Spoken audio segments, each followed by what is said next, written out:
Hey guys, it's Ax here from Protostar, and today I'm going to be teaching you how to make a snare like the one in this very song that you are hearing now.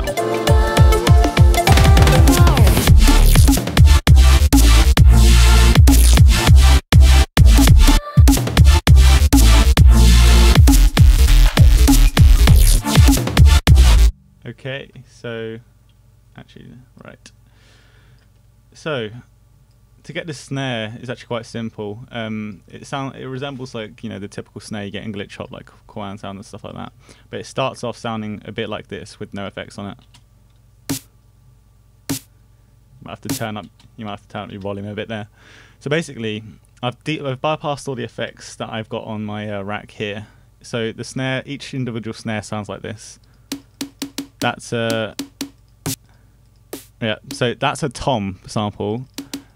That's just a sort of low-endy snare, and that's a high-end snare. So that's what you want to find. Like I like putting tom samples in because it just adds a nice sort of like that sort of nice tone that you're looking for. So just find a really short tom sample, and then get two snares, one low and one high. And then what you want to do, if you're on Reason, you want to get an EQ. So I'll just get a new one just to show you, because that's my actual EQ there. So if I put an EQ in and just start playing around with that, you should boost this frequency here, make the Q really small, and then go round to about like, for this song I put it at 280. So basically what you do is you put it, if you want to say 260, that's still quite a high. Like for dubstep it's normally about 200, but for glitch hop they put them about 250 and a bit higher. So just put your peak like that. It's a bit extreme, but then start playing your snare and then just like tune it with the pitch until you hear it resonating.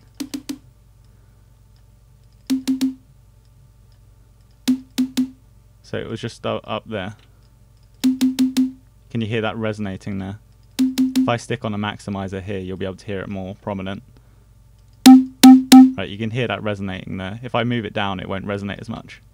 But you can hear that sort of dung. So that means that's that frequency. So what you want to do is do it for each one of the snares. So I'm just going to go back a bit and put mine at my frequencies that I wanted. So once you have your frequencies set up so they're all the same frequency, so these are at 280, then what you want to do is make an EQ, like bring that down a bit. What I set mine to is about 11.7 decibels at the same frequency as you just tuned them, and make the Q a bit wider, and then maybe give it a bit of snap on the top at about 6K, 5K. That just gives them a nice sound overall. So when they're together they sound like this.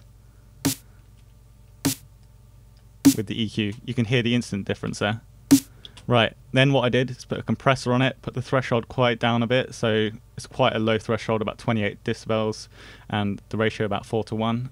Keep the attack at about 30 to 35 milliseconds, and a release doesn't really matter too much. I put mine at about 300, and keep the input and output the same. You see it just compresses it really nicely. It's really obvious on that. Okay, then I just put it through a mixer, like a line mixer there, because I wanted to add some send effects here. So put it through a line mixer, so the output of that one into the input of this line mixer. Then I added a distortion as a send effect, so that basically means it adds the distortion on top of the dry signal. So you've got the dry snare, this one, and then added in you've got a distorted snare. So the snare, the distorted signal is damaged about 40 on tape. Have the speed up and the compression all the way down. Keep the cut normal, but maybe bring the low end a bit up to your taste, and leave the body off, and then you get something like this.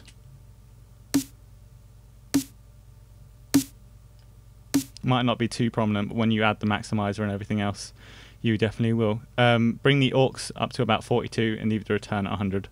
And then what I did is I put the distortion through a filter.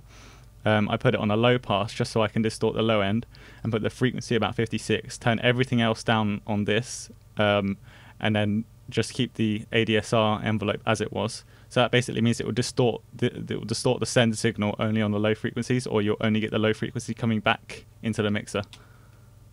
Just adds a bit of low end. Then what I did is I put it as a direct, I put the output of the line mixer direct into this reverb. That just gives it a bit of room.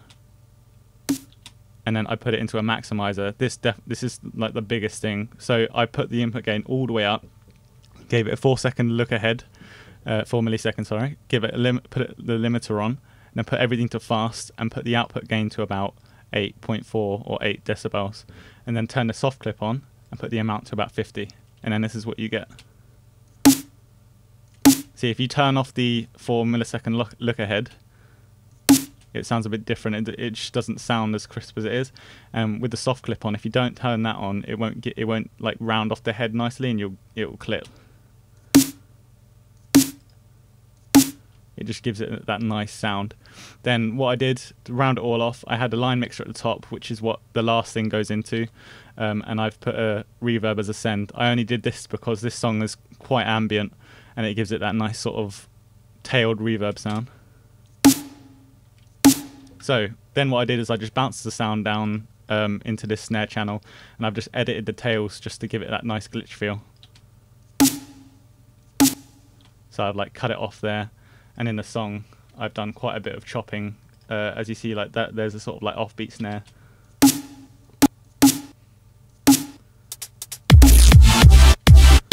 Okay, so that was that tutorial. If you like my tutorials and want to know more about glitch hop, I'll be bringing out quite a few more tutorials on different things. Just request any sounds you want me to go over, or anything that I might be able to look into and do.